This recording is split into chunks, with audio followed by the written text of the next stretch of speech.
அதான் அந்த எல்லையில ஏன் ஏத்த சொல்ற? அதான் உச்சியில இருக்கு. உச்சியில தானே அது அதெல்லாம் கிடையாது. இவ்வளவு நாளா எப்படி ஏத்திட்டு இப்ப என்ன திடீர்னு உச்சி?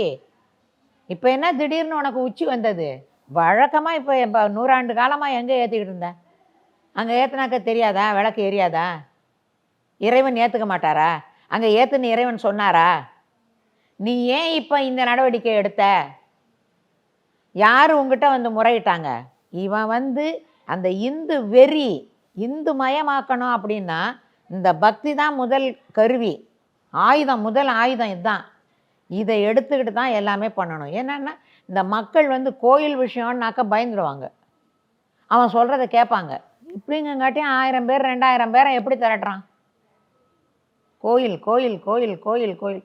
இந்த அலைபேசியும் கைபேசியும் அதற்காகவா பயன்படுத்தப்படுகிறது?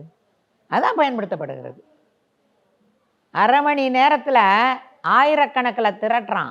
அதன் மூலமாக திரட்டி அமர்க்களம் பண்ணி இந்த கலவர பூமியாக்கி, எதை புனித பூமியை கலவர பூமியாக்குறான்.